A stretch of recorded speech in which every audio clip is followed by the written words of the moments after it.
Hello friends, welcome to Fajr accounts academy. ఈరోజు మనము intermediate first ఇయర్లో కామర్స్ థియరీలో ఉన్నటువంటి బిజినెస్ ఆబ్జెక్టివ్స్ గురించి తెలుసుకోబోతున్నాం. సో ఫస్ట్ ఇయర్ ఇంటర్మీడియట్కి సంబంధించి బిజినెస్ థియరీకి సంబంధించి బిజినెస్ ఆబ్జెక్టివ్స్ ఏంటివి అనేది మనం ఇప్పుడు తెలుసుకోబోతున్నాము. అకౌంటింగ్ థియరీలో కామర్స్ థియరీలో మనం ఈరోజు తెలుసుకోవాలి. ఓకే, ఇక్కడ బిజినెస్ ఆబ్జెక్టివ్స్ అనేవి మేజర్గా 4 టైప్స్ ఇక్కడ తీసుకోవడం జరిగింది. అవి ఏంటివి అంటే, ఒకటి economic objectives, 2 social objectives, 3 human objectives, 4 national objectives. ఒక బిజినెస్ చేయాలి అంటే వాళ్ళ లక్ష్యం లేదా వాళ్ళ ధ్యేయం ఎలా ఉండాలి అంటే 4 రకాలుగా విభజించడం జరిగింది. ఈ 4 రకాలుగా ఉండాలి. ఫస్ట్ వన్ ఎకనామిక్, రెండవది సోషల్, మూడవది హ్యూమన్, నాలుగవది నేషనల్. ఓకే, ఇప్పుడు ఎకనామిక్ ఆబ్జెక్టివ్స్ గురించి చూద్దాం. ఎకనామిక్ ఆబ్జెక్టివ్స్ అంటే బిజినెస్ చేసేదే డబ్బుల కోసము, డబ్బులు సంపాదించాలి అని.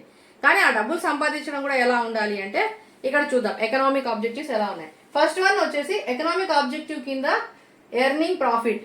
మీకు షార్ట్ క్వశ్చన్స్ అడగాలంటే what are the economic objectives of a business అని అడగచ్చు, what are the social objects of a business అని అడగచ్చు, what are the human objects of a business అడగచ్చు, అదేవిధంగా what are the national objectives of a business కూడా అడగవచ్చు. So ఇవంతా కలిపి ఎస్ఏ క్వశ్చన్ అయినా అడగచ్చు, షార్ట్ గా అయినా అడగవచ్చు, ఎలాగైనా అడగచ్చు. మీరు హెడ్డింగ్స్ బాగా నోట్ చేసుకోండి, గుర్తు పెట్టుకోండి, నేర్చుకోండి. ఓకే, ఎక్స్ప్లెనేషన్ చూద్దాం. ఎకనామిక్ ఆబ్జెక్టివ్స్ లో the first one is earning profit. A business కైనా ఏం కావాలి? డబ్బులే కావాలి. Earning profit it has to be main object of the business. ఎవడైనా సరే లాభం సంపాదించాలి అని బిజినెస్ స్టార్ట్ చేస్తాడు, కానీ నష్టాలు కావాలి అని ఎవ్వరు అనుకోరు. నష్టాలతో బిజినెస్ చేయాలని ఎవరు అనుకోరు. కాబట్టి ఎర్నింగ్ ప్రాఫిట్ అనేటువంటిది ఫస్ట్ ఎకనామిక్ ఆబ్జెక్టివ్. అది కూడా ఏంటి? నీతిగా సంపాదించాలి. లాభాలు అనేది నీతిగా సంపాదించాలి.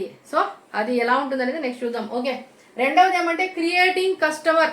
బిజినెస్ చేసేవాడు ఒక కస్టమర్ని క్రియేట్ చేసుకోగలగాలి. ఎలా చేయాలి? క్రియేటింగ్ కస్టమర్ అంటే ఎవరు?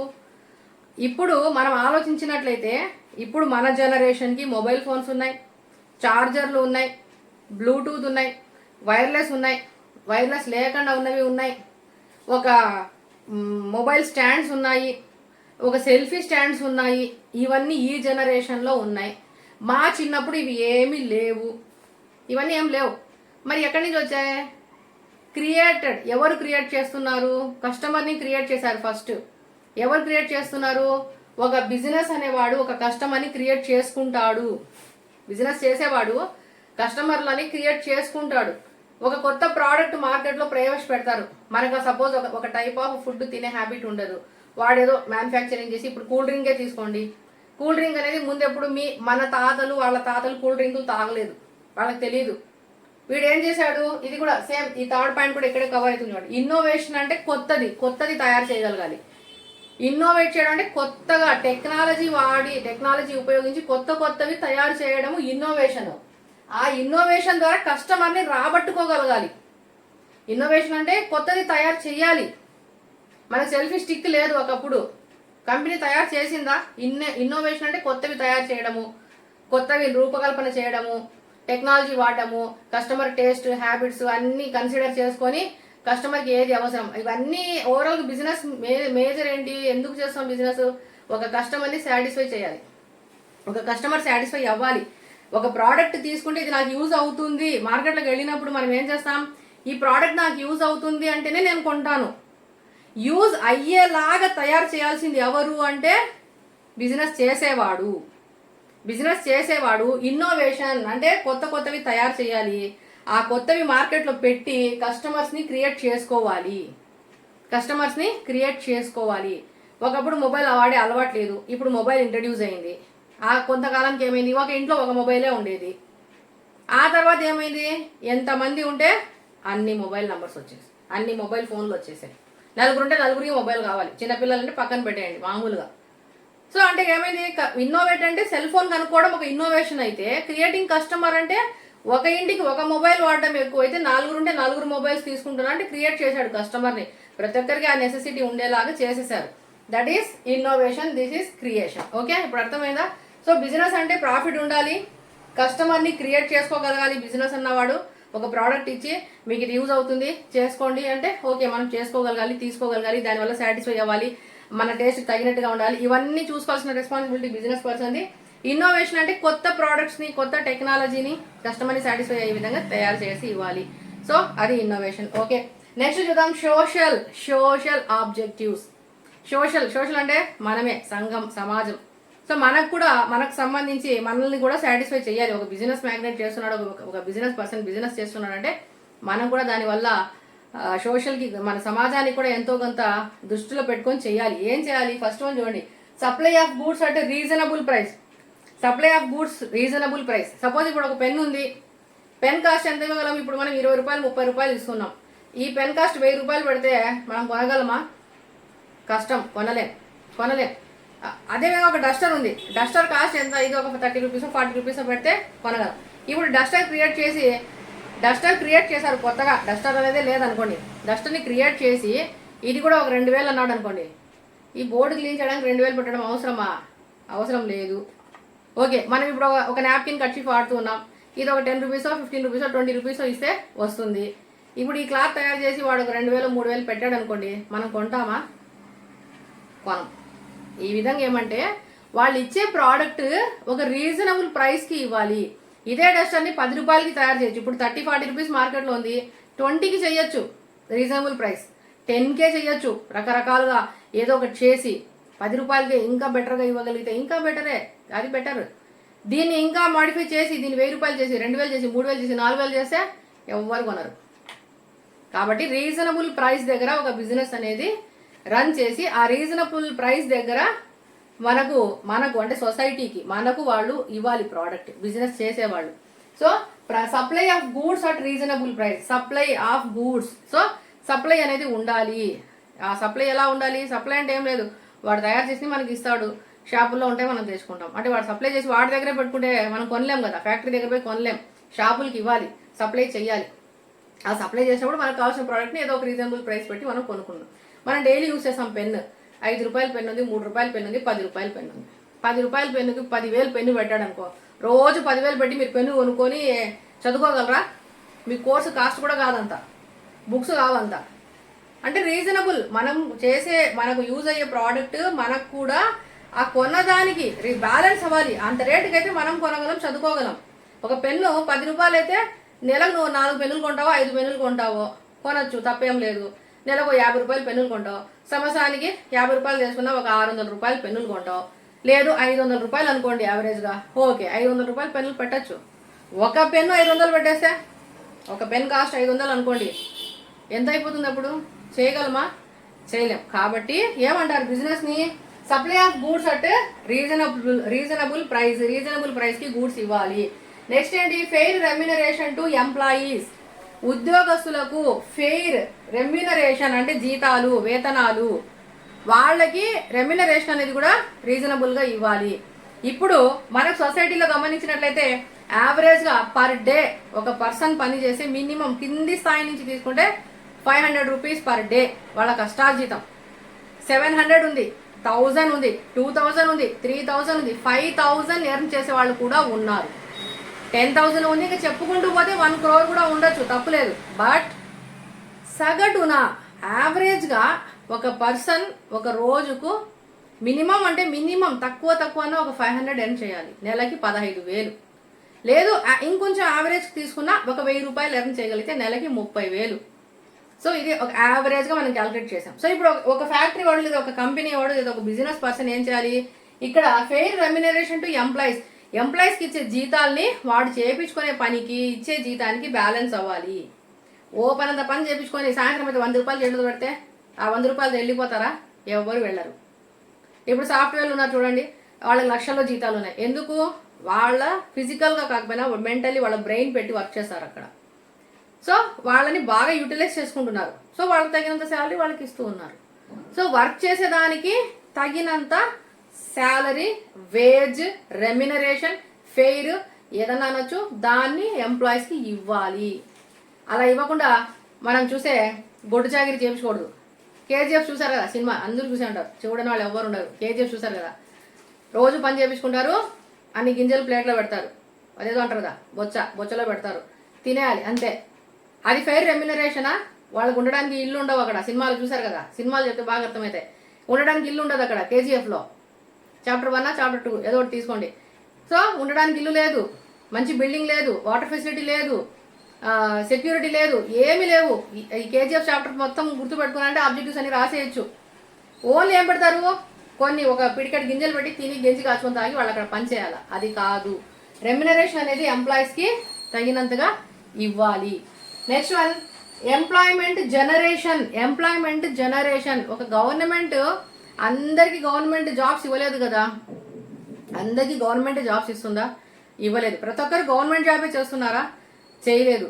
సో కంపెనీస్ అనేవి పెట్టినప్పుడు వీళ్ళు ఏం చేస్తారంటే ప్రజల్ని తీసుకొని వాళ్ళని కార్మికులుగా, ఆఫీస్ ఎంప్లాయీస్గా, ఫ్యాక్టరీ ఎంప్లాయీస్గా రకరకాల జాబ్స్ అనేవి ఇస్తూ ఉంటారు. ఆ జాబ్స్ ఇచ్చి వాళ్ళని సంస్థలోకి తీసుకొని వాళ్ళు పనులు అనేవి చేస్తూ ఉంటారు. సో అక్కడ ఏం చేస్తున్నారు, ఎంప్లాయ్మెంట్ అనేది ఇస్తూ ఉన్నారు. నిరుద్యోగం అన్ఎంప్లాయ్మెంట్ నుంచి ఎంప్లాయ్మెంట్కి మారుస్తున్నారు. ఒక బిజినెస్ పెట్టడం వల్ల అన్ఎంప్లాయ్మెంట్ అంటే ఏంటి, ఉద్యోగాలు లేకపోవడం. ఎంప్లాయ్మెంట్ అంటే ఏంటి, ఉద్యోగాలు ఉండడం. మనం గమనించినట్లయితే ఒకప్పుడు హైదరాబాద్ తెలుసు కదా, హైదరాబాద్లో ఒకప్పుడు హైటెక్ సిటీ ఏర్పరిచారు. హైటెక్ సిటీ లేకముందు అక్కడ ఏం లేదు, కొండలు గుట్టలు ఉండేవి. ఆ తర్వాత హైటెక్ సిటీ పెట్టారు. పెట్టిన తర్వాత ఏమైంది, కంప్లీట్గా కంప్యూటర్స్ అన్నీ ఆడ పెట్టి కంపెనీస్ని అక్కడ పెట్టడం వల్ల చుట్టుపక్కల అందరికీ ఏమైంది, ఎంప్లాయ్మెంట్ అనేది వచ్చింది. ఇప్పుడు మనం ఇక్కడ తీసుకున్నట్టయితే నెల్లూరు దగ్గర తడా ఉంది కదా, అది కూడా అంతే. దాదాపు 100కు పైబడి అక్కడ కంపెనీస్ ఉన్నాయి, ఫ్యాక్టరీస్ ఉన్నాయి. సో అక్కడ కూడా ఏంటి, ఒక ఎంప్లాయ్మెంట్ అనేది క్రియేట్ చేశారు. వాళ్ళ సంస్థలు పెట్టి కంపెనీలు పెట్టడం వల్ల ఎంప్లాయ్మెంట్ అనేది ఇక్కడ క్రియేట్ చేస్తున్నారు. సో దాన్ని ఇక్కడ ఏమంటామంటే ఎంప్లాయ్మెంట్ జనరేషన్. ఎవరి కోసం క్రియేట్ చేశారు, సొసైటీ కోసం క్రియేట్ చేశారు. వాళ్ళు అక్కడ పెట్టడం వల్ల ఎంప్లాయ్మెంట్ ఇచ్చి వాళ్ళని పనికి తీసుకున్న తర్వాత వాళ్ళకి శాలరీ ఇవ్వాలి, వాళ్ళు ప్రొడక్షన్ చేస్తారు. ప్రొడక్షన్ అయిన తర్వాత మనకు ప్రోడక్ట్ మనకు వస్తుంది, శాలరీ వాళ్ళకు వస్తుంది, ప్రాఫిట్ తనకు వెళ్తుంది. బిజినెస్కి ప్రాఫిట్ పోతుంది, ఎంప్లాయ్కి శాలరీ లేదా వేజ్ వస్తుంది, మనకు ప్రోడక్ట్ అనేది వస్తుంది. We satisfied with that product by using that. Okay, next social welfare అంటే కంపెనీలు ఏం చేయాలి, కంపెనీలు లేదా బిజినెస్ చేసే వాళ్ళు ఏం చేయాలంటే సొసైటీకి సంబంధించి కొన్ని సోషల్ వెల్ఫేర్ యాక్టివిటీస్ కూడా చేయొచ్చు. NGOs, non government organisations, CRY CRY అని ఒక సంస్థ కూడా ఉంది, child relief and you CRY, రకరకాలుగా ఇప్పుడు చాలా కంపెనీలు మనం చూసే ఉంటాం. వాళ్ళు ఏం చేస్తున్నారు, వాళ్ళ సంస్థ నుంచి వాళ్ళు సంపాదించిన దాన్ని ఎన్నో కొన్ని కోట్లని డొనేట్ చేస్తూ ఉంటారు. మనం అప్పుడప్పుడు చూసా ఉంటాం పేపర్లో, ఫలానా కంపెనీ CEO ఇన్ని డబ్బుల్ని డొనేట్ చేశాడు. బెస్ట్ ఎగ్జాంపుల్ మహర్షి మూవీ మొన్న ఈ మధ్య చూసాం కదా. మహేష్ బాబు ఫారిన్ నుంచి వస్తారు, వ్యవసాయం కోసము నేను సంపాదించిన దాంట్లో ఇన్ని కోట్లని సీఎం ఫండ్కి ఇచ్చేస్తా ఉన్నాను. సో తను ఒక ఫండ్ ఇస్తున్నాడు, తన దగ్గర ఉన్న డబ్బులు గవర్నమెంట్కి ఇచ్చి మీరు ఏదో ఒకటి చేయండి అంటున్నాడు. డొనేట్ చేశాడు కదా మహర్షి మూవీనా మహేష్ బాబు. ఓకే, సో ఆ విధంగా ఏమంటే ఇక్కడ సోషల్ వెల్ఫేర్ అనేది కంపెనీస్ చేయాలి.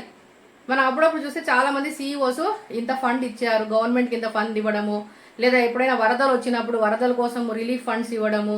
అప్పుడప్పుడు సినిమా యాక్టర్లు కూడా ఇస్తూ ఉంటారు, సినిమా యాక్టర్లు కూడా ఇవ్వచ్చు. కానీ ఇక్కడ సినిమా యాక్టర్ల గురించి కాదు, బిజినెస్ గురించే చూడాలి. బిజినెస్ పర్సన్స్ కూడా ఇస్తూ ఉంటారు. మీకు అర్థం అవడం కోసం ఒక ఎగ్జాంపుల్, మొన్న కోవిడ్లో చూసారు కదా, సోను సూద్ ఏం చేశాడు, అందరికీ బస్సులు ఫ్లైట్లలో ఎక్కించి పంపించారు. అవన్నీ కూడా ఒక సోషల్ యాక్టివిటీస్. అలాంటివి ఎవరు చేయాలి, బిజినెస్ చేసేటువంటి వ్యక్తులు చెయ్యాలి. సొసైటీకి ఒక కష్టం వచ్చినప్పుడు, సమాజంలో ఏదన్నా ఒకటి జరిగినప్పుడు, ఒక ఎర్త్క్వేక్ రావచ్చు, ఫ్లడ్స్ రావచ్చు, కోవిడ్ లాంటివి రావచ్చు, ఇంకా ఏవైనా రావచ్చు, లేదా ఇంకా వెనుకబడిన ప్రజల కోసం, అది నెక్స్ట్ పాయింట్లో వస్తుంది. సో అలాంటివి ఏదో ఒక వెల్ఫేర్ యాక్టివిటీస్ అనేవి చేయగలగాలి, చేస్తున్నాం. సో దాన్ని ఏమంటున్నాం, సోషల్ వెల్ఫేర్ అనేది ఉండాలి. Next payment of government dues. ఒక సంస్థ పెట్టినప్పుడు, ఒక బిజినెస్ చేసినప్పుడు లాభాలు వస్తే లాభాల నుంచి ఎంతో కొంత భాగాన్ని ట్యాక్స్ రూపంలో గవర్నమెంట్కి పే చెయ్యాలి. మనం కూడా పే చేసుకునే ఉంటాము. మీరు ఒక పెన్ కొన్నా కూడా MRP మ్యాక్సిమం రీటైల్ ప్రైస్ కింద బ్రాకెట్లో INCL of taxes including of all taxes అని ఉంటుంది. ఒక పెన్ను కూడా మనం ట్యాక్స్ కడుతూ ఉంటాం. ప్రతి వస్తువు మీద ఇది ఉంటుంది, ఎప్పుడైనా గమనించండి. సో ఇక్కడ ఏమంటున్నాము, ఈ ట్యాక్స్ అనేది గవర్నమెంట్కి మనం పే చేయాలి. సో ట్యాక్స్ అనేది మామూలుగా చాలా మంది ఎగ్గొట్టేయాలని చూసారు, అలా చేయకూడదు. అలా చేయకుండా ఎంతో కొంత గవర్నమెంట్కి మనం సంపాదించిన దాంట్లో మన ప్రాఫిట్లో గవర్నమెంట్కి ఖచ్చితంగా మనము ట్యాక్స్ అనేది పే చేయాలి. అదొక social responsibility of the business. Okay, ఇప్పుడు రెండు అయిపోయినా చూడండి. ఒకటి ఎకనామిక్, రెండు సోషల్. సోషల్ ఏంటి? Supply of goods at reasonable price. వాడు ఇచ్చే ప్రోడక్ట్కి ఒక రీజనబుల్ ప్రైస్ పెట్టి మనకు అమ్మాలి, ఎంత పడితే అంత అమ్మడానికి లేదు. Next fair remuneration to employees. పని చేసేటువంటి ఎంప్లాయీస్ అంతా సరైనటువంటి వేతనాలు జీతాలు ఇవ్వాలి, వాళ్ళు చేసే పనికి ఈక్వల్ అవ్వాలి, బ్యాలెన్స్ అవ్వాలి. Employment generation. ఎంప్లాయీస్ ఏం చేయాలి? ట్రైనింగ్స్ ఇవ్వడం ద్వారా, ఎంప్లాయీస్ వర్క్ షాపులు చేయించుకోవడం ద్వారా. ఎంప్లాయీస్ని తీసుకుంటాం, వాడికి ఆ పని రాదు, నేర్పించుకోవాలి, చెప్పాలి, ట్రైనింగ్ ఇవ్వాలి, వర్క్ షాప్లో పెట్టాలి, చేసి చూపించాలి. ఇలాంటివన్నీ చేసి ఎంప్లాయ్మెంట్ జనరేషన్ అనేది చేసుకోవచ్చు. అప్పుడప్పుడు ట్రైనింగ్స్ కూడా ఇస్తారు, సో జనరేషన్ చేయాలి. Next social welfare. సొసైటీకి యూజ్ అయ్యే విధంగా ఏదో ఒక యాక్టివిటీ చేయాలి. Next payment of government dues. గవర్నమెంట్కి మనం ట్యాక్సులు కట్టాలి కాబట్టి మనం సంపాదించే దాంట్లో ఎంతో కొంత ట్యాక్స్ అనేది పే చేయాలి. Okay, next human objectives. Human objectives ఏమున్నాయి? Labour welfare. లేబర్స్ అంటే ఎవరు? అక్కడ వర్క్ చేసే వాళ్ళు అంటే ఎంప్లాయీస్. మామూలుగా blue collar employees, white collar ఎంప్లాయీస్గా డివైడ్ చేస్తారు. బ్లూ కలర్ ఎంప్లాయీస్ ఎక్కువగా లేబర్ అని పిలుస్తారు. యాక్చువల్గా లేబర్ అని పిలవకూడదు, లేబర్ అని ఇస్తారు, తప్పదు, తీసుకోవచ్చు. లేబర్ వెల్ఫేర్ అంటే ఏంటి? అక్కడ పని చేసేటువంటి, ఫ్యాక్టరీలో పని చేసేటువంటి వాళ్ళ కోసము, వాళ్ళ పిల్లల కోసం సపరేట్గా స్కూల్స్ ఉంటాయి, వాళ్ళ పిల్లల కోసం సపరేట్గా కాలేజెస్ ఉంటాయి, హాస్పిటల్స్ ఉంటాయి, డిస్పెన్సరీస్ పెడతారు, వాళ్ళకంటూ ఒక వెల్ఫేర్ ఫండ్ ఉంటుంది, వాళ్ళ కోసమే కొన్ని స్పెసిఫిక్గా కొన్ని వాళ్ళ కోసము అని పక్కన మనం పెట్టచ్చు, చూపించవచ్చు. మనం ప్రైవేట్గా వీటిని ఎక్కువగా గమనించకపోయినా ఉన్నాయి ప్రైవేట్గా. గవర్నమెంట్లో ఒక ఎగ్జాంపుల్ చెప్తా చూడండి. మనము కొంచెం జంక్షన్స్ ఉన్నవి, Renigunta junction, Gooty junction, Guntakal junction, ఇలా జంక్షన్స్ ఎక్కువ ఉన్న ప్లేసెస్, లేదా చిన్న చిన్న రైల్వే స్టేషన్ స్టాపింగ్స్ ఉన్న చోట క్వార్టర్స్ ఉంటాయి, చూసారా? రైల్వే క్వార్టర్స్ ఉన్నాయి, రైల్వే క్వార్టర్స్ ఇప్పటికీ ఉన్నాయి. స్టేట్లో తక్కువ చూడొచ్చు, సెంట్రల్లో ఒకసారి ఒక ఎగ్జాంపుల్కి మాత్రమే. సెంట్రల్లో చూడండి, వాళ్ళు ఒక రైల్వే వాళ్ళు ఏం చేస్తారంటే ఒక క్వార్టర్స్ అనేది ఒక ప్లేస్ మొత్తం అక్కడ హౌసెస్ కట్టేస్తారు. హౌసెస్ అంటే క్వార్టర్స్ అని పేరు పెట్టింటారు, రైల్వే క్వార్టర్స్. అక్కడ ఏం చేస్తారు? ఇక్కడ వర్క్ చేసే ఎంప్లాయీకి వాళ్ళు హౌస్ ఇస్తారు, హౌస్కి రెంట్ ఉండదు, అక్కడ వాటర్ ఫ్రీ ఉంటుంది, వాళ్ళకి కరెంట్ ఫ్రీ ఉంటుంది, ప్లస్ వాళ్ళకంటూ ఒక హాస్పిటల్ ఉంటుంది, ఆ క్వార్టర్స్లో ఉన్న వాళ్ళందరి కోసం ఒక హాస్పిటల్ ఉంటుంది, వాళ్ళ పిల్లలు ఆడుకోవడానికి ఒక గ్రౌండ్ ఉంటుంది. ఇంకా కొన్ని చోట్ల చూసి ఒక షాదీ మహల్ కూడా చూసాయి ఈ మధ్య, ఒక మ్యారేజ్ వెళ్ళినప్పుడు ఆ రైల్వే క్వార్టర్స్లో ఒక సపరేట్గా ఫంక్షన్ హాల్ ఉంది, అక్కడ మ్యారేజ్ చేసుకోవచ్చు. సో ఆ విధంగా ఏమంటే అదంతా కూడా ఒక ఏమంటున్నాం ఇక్కడ లేబర్ వెల్ఫేర్ అంటే, ఇప్పుడు రైల్వేలో పనిచేసే ఎంప్లాయీస్ కోసం ఒక క్వార్టర్స్ ఇచ్చేసి అదొక చిన్న సొసైటీ లాగా చేసేసి వాళ్ళకి ఇళ్ళు ఇచ్చారు, కరెంట్ ఇచ్చారు, నీళ్ళు ఇచ్చారు, హాస్పిటల్స్ ఇచ్చారు, వాళ్ళ పిల్లలకి స్కూల్ ఇచ్చారు, వాళ్ళు ఆడుకోవడానికి గ్రౌండ్ ఇచ్చారు, ఫంక్షన్ చేసుకోవడానికి ఫంక్షన్ హాల్ ఇచ్చారు, మధ్యలో టెన్నిస్ కోర్టులు పెట్టుకున్నారు. ఇలా రకరకాలుగా అరేంజ్మెంట్స్ అనేవి ఇస్తారు, ఆ ఫెసిలిటీస్ అనేవి చేస్తారు. అది గవర్నమెంట్ చెప్పాను, బట్ ఇక్కడ ఇది గవర్నమెంట్ కాదు, బిజినెస్ చేసే వాళ్ళకి. బిజినెస్ వాళ్ళు కూడా ఇలాంటివి చేయొచ్చు. బయట మేబీ ఉండొచ్చేమో, బెంగళూరు లేదా బాంబేనో హైదరాబాదో, మనమైతే ఎప్పుడు అంత దూరం పోయి చూడలేదు ఈ బిజినెస్ సంబంధించి, బట్ ఇవైతే ఉన్నాయి, లేబర్ వెల్ఫేర్స్ అనేవి ఉన్నాయి. Okay, next developing of human resource. Same ఇందాక చెప్పినట్టు developing of human resource. Human resource యొక్క స్కిల్స్, ఇక్కడ మెయిన్ ఏంటంటే skills. Developing of human resource, మానవ వనరులు అంటారు. ప్రపంచంలో ఎక్కువ మానవ వనరులు మనుషులు ఉన్న ప్లేస్ ఏది? చైనా, ఇండియా, రెండే. అంటే మిగతా చోట్ల ఉన్నారు, ఎక్కువ హ్యూమన్ రిసోర్స్, ఎక్కువగా మనుషులు ఉన్నారు. కొన్ని కంట్రీస్లో జనాభా తగ్గిపోతుందని ఏడుస్తున్నారు, కొన్ని కంట్రీస్లో అక్కడక్కడ ఏదో ఎక్కడో మనిషిని చూడాలి అంటే ఎక్కడ దొరుకుతాడో చూడడానికి అనేలాగా జీవిస్తున్నారు. అడవి ప్రాంతాల్లో, కొన్ని ఎడారి ప్రాంతాల్లో ఉండే 10 మంది ఒక గుంపుగా లేదా 50 మంది ఒక గుంపుగా ఉంటారు. ఒక ఇండియాలో చూసినంత పాపులేషన్, చైనాలో చూసినంత పాపులేషన్ బయట మనం ఆల్మోస్ట్ ఎక్కడ చూడలేం. ఇక్కడ మనం అడుగడుగునా మనుషులు కనిపిస్తారు, సినిమా పోయినా మనుషులు ఉంటారు, ఒక రైల్వే స్టేషన్ పోయినా ఉంటారు, మామూలు బజార్లు నడుచుకుంటా పోయినా ఉంటారు, బస్ స్టాండ్లో ఉంటారు. కానీ కొన్ని ఫారిన్ కంట్రీస్లో చూద్దామంటే కూడా మనుషులు దొరకరు, ఎక్కడో అక్కడ తక్కువ జనాభా, పాపులేషన్ తక్కువ ఉంటుంది. కొన్ని చోట్ల యావరేజ్గా ఉంటారు. ఇప్పుడు మన పాపులేషన్తో లెక్కలేదు. డెవలపింగ్ ఆఫ్ హ్యూమన్ రిసోర్సెస్, మనకైతే హ్యూమన్స్ ఎక్కువ ఉన్నారు, ప్రాబ్లం లేదు, బట్ వాళ్ళ స్కిల్స్ని ఇక్కడ డెవలప్ చేసుకోవాలి. ఇందాక చెప్పాను కదా, ట్రైనింగ్స్ ఇవ్వడము, వర్క్షాప్స్ చేయడము, వాళ్ళకంటూ ఏదైనా కావాల్సినవన్నీ అందించడము చేయడం ద్వారా వాళ్ళని మనం డెవలప్ చేయాలి, హ్యూమన్ రిసోర్స్ని డెవలప్ చేసుకోవాలి. Next participative management. ఇప్పుడు మామూలుగా సినిమాలు చూసాండ్రు, ఒక బోర్డ్ మీటింగ్ అనగానే ఒక పెద్ద టేబుల్ వేసుకొని అలవాజుండపురం సినిమా చూసాం కదా, అల్లు అర్జున్ గారు వస్తారు, చూసారు కదా, అటు సైడ్ ఒక 10 మంది ఇటు సైడ్ ఒక 10 మంది ఉంటారు, ఒక మెయిన్ క్యారెక్టర్ ఎవరు వచ్చాడు కూర్చుంటారు. అలా బోర్డ్ మీటింగ్స్ ఉన్న మూవీస్ చాలా చూసింటారు. అది బోర్డ్ మీటింగ్ మూవీస్ జరుగుతూ ఉంటాయి, చూస్తుంటారు, ఏదో రాస్తాంటారు, ఫైల్స్ పెడతారు, మీటింగ్ చేసుకుంటారు, ఏదో చేసుకొని పోతారు. సో కానీ అది కాదు ఇక్కడ పార్టిసిపేటివ్ మేనేజ్మెంట్ అంటే అక్కడ ఉన్న వాళ్ళంతా మేనేజ్మెంటే, మేనేజర్స్ అంటారు వాళ్ళని అందరినీ. అక్కడ ఓన్లీ మేనేజర్స్ మాత్రమే కూర్చొని ఒక డెసిషన్ తీసుకుంటారు, మీటింగ్ చేసుకొని ఏదో ఒక రౌండ్ టేబుల్ వేసుకొని 10 మంది రౌండ్గా కూర్చొని మెయిన్ చైర్లో హీరోనో వీళ్ళనో లేదా హీరో ఫాదరో ఎవరో కూర్చో ఉంటారు, మీటింగ్ చేస్తుంటారు. ఇదైతే సినిమాలో చూసే ఉంటాం.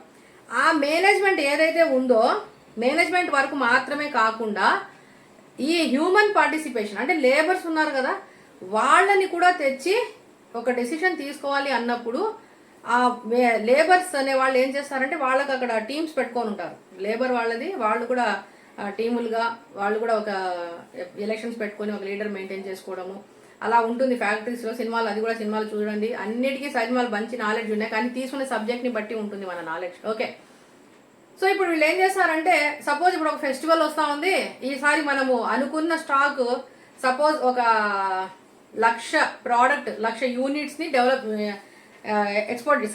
ప్రొడ్యూస్ చేయాలి అనుకున్నాము, తయారు చేయాలి అనుకున్నాం. కానీ ఈసారి ఫంక్షన్ ఉంది, మంచి ఫెస్టివల్ వస్తూ ఉంది, సీజన్ బాగుంది, ఈసారి 2,00,000 తయారు చేద్దాం.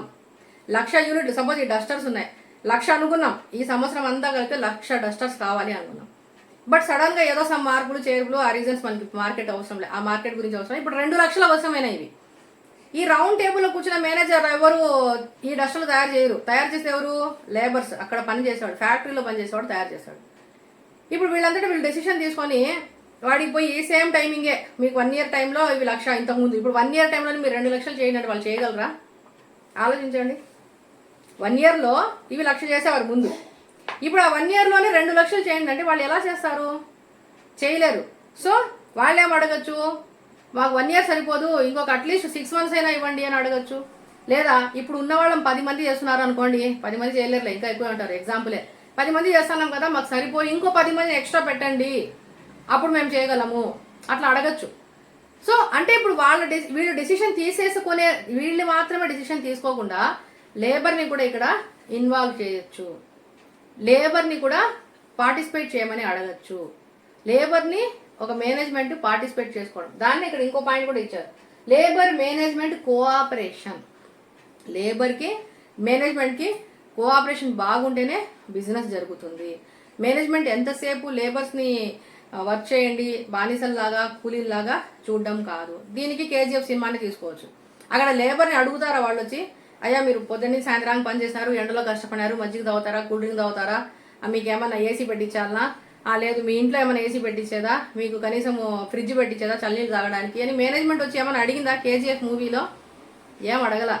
కోఆపరేషన్ లేదు, మేనేజ్మెంట్కి లేబర్ కోఆపరేషన్ కాదు. అది అంటే ఏంటి? డామినేషన్, బానిసత్వం, కొట్టి మరీ పని చేపించుకున్నారు, వీళ్ళైతే చంపేశారు మూవీలో.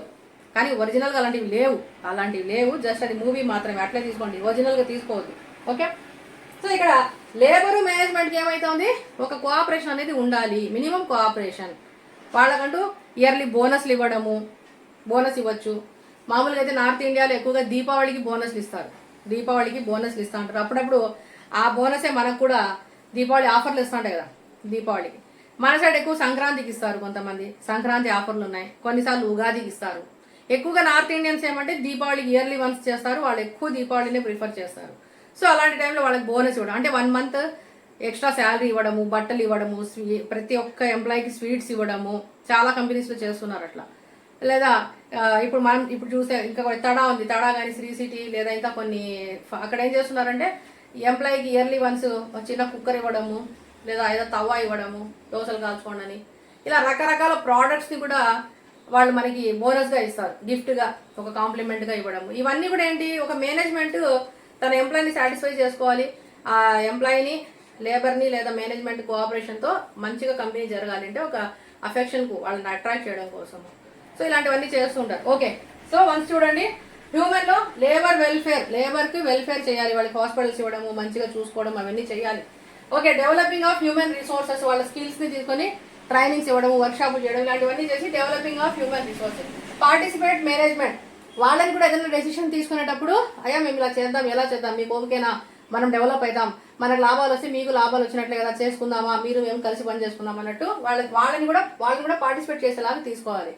లాస్ట్ ఏంటి, లేబర్ మేనేజ్మెంట్ కోఆపరేషన్. ఒక లేబర్కి ఒక మేనేజ్మెంట్కి మంచి కోఆపరేషన్ అనేది ఉండాలి. Okay, next national objectives. National అంటే మన అందరికీ మొత్తం ఇప్పుడు ఇండియాలో ఉన్నాం కాబట్టి ఇండియా మొత్తానికి కూడా ఏం చేయొచ్చు, ఆప్టిమమ్ యూటిలైజేషన్ ఆఫ్ సోర్సెస్ వనరులు ఏం చేయాలి, ఆప్టిమమ్ యూటిలైజేషన్, తక్కువగా వాడుకోవాలి. ఏమేమి ఉన్నాయి మనకి ఉదాహరణలు, గ్యాస్, మైన్స్, ఇవన్నీ చూసింటారు కదా, గ్యాస్, మైన్స్ చూడలేదా, మైన్స్ మూవీస్ చాలా వచ్చాయి కదా. వర్షం మూవీలో ప్రభాస్ పోయి తగ్గుతూ ఉంటాడు, చూసారా మూవీ, చుట్టూ లారీలు పోతూ ఉంటాయి. కొన్ని మధ్య అఖండ మూవీలో కూడా చూసారు కదా మైన్స్. సో అవన్నీ కూడా భూమి లోపల నుంచి వచ్చేవి, సింగరేణి బొగ్గు గనులు భూమి లోపల నుంచి వచ్చేవి, గ్యాస్, కిరోసిన్, పెట్రోలు, ఇంకా చాలా ఉన్నాయి కదా, యూరైటీస్ అని, బైరైటీస్ అని, రకరకాలు ఉన్నాయి కదా అవన్నీ, అల్యూమినియం అనేసి, ఐరన్ అనేసి చాలా ఉన్నాయి మనకి. అవన్నీ కూడా రిసోర్సెస్. ఆ రిసోర్సెస్ని ఏం చేయాలి, optimum utilisation of resources. Company వాడు ఒక కంపెనీ పెట్టి ఏదో ఒక ప్రోడక్ట్ తయారు చేస్తూ ఉన్నాడు అంటే ప్రకృతి నుంచి వచ్చే రిసోర్స్ని తీసుకొని దాన్ని మోడిఫై చేసి దాన్ని తయారు చేసి ఆ ప్రోడక్ట్ని మనకు ఇచ్చి మనల్ని సాటిస్ఫై చేస్తున్నాడు. చిన్న ఎగ్జాంపుల్ గోల్డ్ తీసుకుందాం, గోల్డ్ మైన్స్, బంగారు గనులు, కోలార్ గోల్డ్ మైన్స్, ఇది కూడా మళ్ళీ కేజీఎఫ్ సినిమాకి వెళ్ళిపోయింది, ఏం చేయలేం. ఓకే, గోల్డ్ మైన్స్ తీసుకోండి, మట్టిలో బంగారు దొరుకుతుంది, మట్టిలో బంగారు ఉంటుంది, మట్టి అంతా మళ్ళీ జల్లెడ పెడతారు, గోల్డ్ పక్కకు తీసారు, గోల్డ్ ముద్దలుగా రాళ్ళుగా వస్తుంది. ఆ రాళ్ళు తెచ్చి మనం వేసుకుంటామా, ఈ పక్క ఒకరాయి పెట్టుకోలేము కదా, గోల్డ్ ముద్దలు పెట్టుకుంటామా, లేదు. దాన్ని మళ్ళీ కంపెనీ వాడు తీసుకొని పోయి పాలిష్ చేస్తాడు, నీట్ చేస్తాడు, క్లీన్ చేస్తాడు, దాన్ని ఒక ఆర్నమెంట్ చేస్తాడు, సుతితో కొడతాడు, కాలుస్తాడు, ఏదో చేస్తాడు, అన్నీ చేసి ఒక ఆర్నమెంట్ ఇస్తే అప్పుడు పోయి మనం తెచ్చుకుంటాం. ఓకే, సో అలా తెచ్చుకునేటప్పుడు ఏమంటున్నారంటే యూటిలైజేషన్ ఆఫ్ సోర్స్, ఎక్కువగా అక్కడ దొరికేదాన్ని ఎక్కువగా తెచ్చి ఇప్పుడే వాడేయద్దండి. ఇప్పుడే అన్నీ వాడేసుకుంటే ముందు తరాలకు ఏమన్నా ఉంటుందో ఉండదో మనం చెప్పలేము. కాబట్టి దొరికే వనరుల్ని సాధ్యమైనంత వరకు చక్కగా వాడుకోండి, వేస్ట్ చేయొద్దు అని అర్థం ఇక్కడ. Okay, next national self Reliance. So ఇక్కడ దీనికి ఎగ్జాంపుల్ ఏమంటే ఎక్స్పోర్ట్, ఇంపోర్ట్, ఎగుమతి, దిగుమతి, ఇక్కడ నుంచి పంపించడం, అక్కడి నుంచి తెచ్చుకోవడం. దీనికి కొంచెం బ్యాక్ వెళ్దాం. బ్రిటిషర్స్ వచ్చారు కదా ఇండియాకి, ఏం చేశారు, ఇక్కడవన్నీ వాళ్ళ వస్తువులు అమ్మడానికి ఇక్కడికి వచ్చారు, మన వస్తువులు తీసుకెళ్దామని చెప్పారు. లాస్ట్కి 1947 వరకు ఉన్నారు. ఓకే, అది హిస్టరీ మనకొద్దు. ఇక్కడ వాళ్ళు ఏం చేశారు, వాళ్ళ దగ్గర ఉన్న వస్తువులు కొన్ని ఇక్కడికి తెచ్చి అమ్మారు, తెచ్చుకున్నారు. మన దగ్గర ఏం తీసుకెళ్లారు, ఎక్కువగా కాటన్, మస్కిన్ సిల్క్ అనే వచ్చేవంట అప్పట్లో. ఆ సిల్క్, మిరియాలు, కేరళ నుంచి ఉన్నాయి కదా మిరియాలు, సుగంధ ద్రవ్యాలు, ఇవన్నీ అప్పుడు వాళ్ళు ఎక్స్పోర్ట్ ఇంపోర్ట్ చేశారు. అది పక్కన పెడితే ఇప్పుడు కూడా మనం ఎక్స్పోర్ట్ ఇంపోర్ట్ చేసుకుంటూ ఉన్నాము. ఇక్కడ నుంచి కొన్ని వస్తువుల్ని మనం విదేశాలకు పంపిస్తాం, విదేశాల నుంచి కొన్ని వస్తువుల్ని మనం తెచ్చుకొని వాడుతూ ఉన్నాం. మీరు ప్రోడక్ట్ చూస్తే అర్థమైపోతుంది, made in India, made in China, made in Japan, made in south Korea, made in Taiwan, రకరకాల ప్రోడక్ట్స్ ఉంటాయి. దీనిపైన తెలిసిపోతుంది ఏ ప్రోడక్ట్ ఉంటే ఆ ప్రోడక్ట్ మీద అది ఎక్కడ మ్యానుఫ్యాక్చర్ అయింది అనేది తెలిసిపోతుంది. అంటే మనకు దగ్గర ఎక్కువగా ఉన్నవి వేరే వాళ్ళకి ఇస్తున్నాం, వాళ్ళ దగ్గర ఎక్కువ ఉన్నవి మనం కొంటూ ఉన్నాం. ప్రస్తుతం జరుగుతుంది కదా పెట్రోల్ కోసము ఇరాన్తో యుద్ధం. ఓకే, మనకి యుద్ధాలతో పని లేదు. సో ఇక్కడ ఉన్న ఎక్స్ట్రా ప్రోడక్ట్ని మనం అమ్ముతున్నాము, అక్కడ వాళ్ళ దగ్గర ఉన్న ఎక్స్ట్రా ఉన్నదని మనం ఇక్కడ కొంటున్నాం. సో దాన్ని ఇక్కడ ఏమంటున్నారంటే నేషనల్ సెల్ఫ్ రిలయన్స్. ఎంత వీలైతే అంత ఎక్కువగా మనం కావాలంటే అమ్ముదాం, మనం కావాలంటే అమ్మేద్దాం, బయట నుంచి తెచ్చుకోవడాన్ని తగ్గిద్దాము, బయట నుండి తెచ్చుకోవడాన్ని తగ్గించి మనకు ఉన్నదాన్ని మనం వాడుకుందాము. అంటే అది ఎవరు చేయాలి, బిజినెస్ చేసేవాళ్ళు చేయాలి. ఇప్పుడు మనకు వస్త్రాలు దొరుకుతున్నాయి, మంచి మంచి వస్త్రాలు. అహ్మదాబాద్, గుజరాత్ వెళ్తే అహ్మదాబాద్, గుజరాత్, కలకత్తా, సూరత్ ఇలాంటి ప్లేసెస్లో మనకు మంచి మంచి వస్త్రాలు దొరుకుతాయి, మంచి మంచి బట్టలు ఉన్నాయి, తెచ్చుకుంటున్నాం, వాడుకుంటున్నాం. మళ్ళీ మనం బయట నుంచి కూడా వస్త్రాలు తెచ్చుకోవడం అవసరమా, బయటి వస్త్రాలు కూడా తెచ్చి వాడుకోవడం అవసరమా? టేస్ట్ని బట్టి తెచ్చుకుంటున్నాం, వాడేస్తున్నాము, బట్ అవసరం లేదు. అంటే మన అభిరుచి, మన టేస్ట్, మన వాటిని మనం కంట్రోల్ చేసుకోగలిగితే ఇక్కడ దొరికేవే మనం వాడుకోవచ్చు. సో బయట నుంచి మరీ వాడుకునేంత అవసరం ఆయనకైతే లేదు. బట్ వాడుతూ ఉన్నాం, టేస్ట్ తప్పదు. వాళ్ళకు బిజినెస్, వాళ్ళు తెస్తున్నారు, మనకి ఇస్తున్నారు, మనం వాడుతున్నాం, మనకి వాళ్ళకి ఇస్తున్నాం, వాళ్ళు వాడుతున్నారు. Going on. Okay, next third point చూడండి, development of small scale industries. ఒక బిజినెస్ చేసేవాడు, పెద్ద సంస్థల్ని పెట్టి చేసేవాడు చిన్న చిన్న బిజినెస్ వాళ్ళని కూడా, చిన్న సంస్థల్ని కూడా డెవలప్ చేయాలి. చిన్న సంస్థల్ని కూడా డెవలప్ చేయాలి. ఫర్ ఎగ్జాంపుల్, మనం మొబైల్ వాడుతున్నాం. మొబైల్ అది శాంసంగ్ కావచ్చు, వివో కావచ్చు, ఒప్పో కావచ్చు, ఇంకోటో ఏదో కావచ్చు. అది ఎక్కడో మేడ్ ఇన్ చైనా కావచ్చు, ఇండియా కావచ్చు, తైవాన్ కావచ్చు, ఎక్కడో చోట కావచ్చు, మొత్తానికి మొబైల్ వాడుతున్నాం. మొబైల్ అనేది ఒక ప్రోడక్ట్ అయితే మన మొబైల్ వేసుకునే పౌచ్ ఒకటి వస్తుంది, మొబైల్ వేసే స్క్రీన్ గార్డ్ ఒకటి వస్తుంది. కవర్ అంటారా, ఏదో ఒకటి అనుకోండి, కవర్, స్క్రీన్ గార్డ్ ఏదో ఉంది. పౌచ్ ఉంది కదా, క్లోజ్డ్ పౌచ్, ఓపెన్ పౌచ్, ఏదో పౌచ్ ఉంది. ఇదైతే వాడు తయారు చేయడు కదా. శాంసంగ్ కంపెనీ వాడు కానివ్వండి, ఒప్పో కానీ, వివో కానీ, వాళ్ళు ఏం తయారు చేయరు. అవి వాళ్ళు మొబైల్ మాత్రం తయారు చేస్తారు. ఈ పౌచులు, ఈ స్క్రీన్ గార్డులు, దానికి సంబంధించినవన్నీ వేరే చిన్న కంపెనీలు తయారు చేసి అమ్ముకుంటాను. అసలు కంపెనీ ఎక్కడో ఉంది, తైవాన్లోనో, కొరియాలోనో, జపాన్లోనో ఏడో ఉంది. వాడు సెల్ మాత్రం పంపించేస్తాడు. వాడి మోడల్ ఇస్తాడు, ఇది నా మోడల్, ఇది నా మెజర్మెంట్ అని ఇచ్చేస్తాడు. దాన్ని చూసి పౌచులు తయారు చేసేవాడు తయారు చేసుకుంటాడు. వీడు 100కు 200 వీడు పౌచులు అమ్ముకుంటాడు. వాడు 20,000కి, 30,000కి, 50,000కి, ₹1,00,000 సెల్ అమ్ముకుంటాడు. ఇప్పుడు అది పెద్ద సంస్థ, ఇది చిన్న సంస్థ. ఒక పెద్ద సంస్థ వల్ల చిన్న సంస్థ బతకడం లేదా? ఆలోచించండి. ఖచ్చితంగా బతుకుతా ఉంది. ఓకే, గోల్డ్ షాప్కి వెళ్ళాం. గోల్డ్ షాప్ ఏంటి? Gold manufacturing. ఎక్కడో మట్టిలో దొరికింది, మైన్స్లో దొరికింది, ఫ్యాక్టరీకి పోయింది, గోల్డ్ ముద్దలుగా వచ్చింది, మళ్ళీ వేరే దాని గోల్డ్ అంతా మిక్స్ చేశారు, క్లీన్ చేశారు, గోల్డ్ వచ్చింది, బిస్కెట్ అయ్యింది. లాస్ట్కి బిస్కెట్ని తెచ్చి కాల్చారు, లాగారు, కమ్మి చేశారు, ఏదో చేశారు, ఆర్నమెంట్ చేశారు, అన్నీ చేశారు. గోల్డ్ షాప్లో గోల్డ్ కొనుక్కొని వచ్చేటప్పుడు చిన్న షాప్లో అయితే పర్స్ ఇస్తాడు, దానికి ఒక చిన్న డబ్బా ఇస్తాడు. ఒక ఉంగరం తీసుకుంటే డబ్బాలో పెట్టి, డబ్బా మూతేసి మళ్ళీ ఆ డబ్బాను ఒక పర్సులో పెట్టి పర్స్ ఇస్తాడు. ఇంకొంచెం పెద్ద షాపులకు వెళ్ళామనుకోండి, ఏదో లలిత జ్యువెలర్స్, కళ్యాణ్ జ్యువెలర్స్, జిఆర్టీలో ఏదో, వాడు ఇంకా బ్యాగ్ కూడా ఇస్తాడు. వీలైతే ఒక చిన్న బ్యాగు, వాళ్ళ క్యాలెండరు, ఇవన్నీ ఇచ్చేస్తాడు. మెయిన్ ఇక్కడ స్టాక్ ఏంటి? కొనింది గోల్డ్. గోల్డ్కు పర్సుకు ఏం సంబంధం? గోల్డ్కి డబ్బాకి ఏం సంబంధం?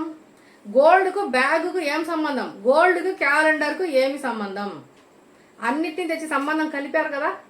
అంటే ఒక పెద్ద సంస్థ ఒక చిన్న సంస్థకి సపోర్ట్ చేయాలి, చేస్తూ ఉంది, జరుగుతుంది, ఇండైరెక్ట్గా జరుగుతూనే ఉన్నాయి కాబట్టి బిజినెస్ జరుగుతుంది.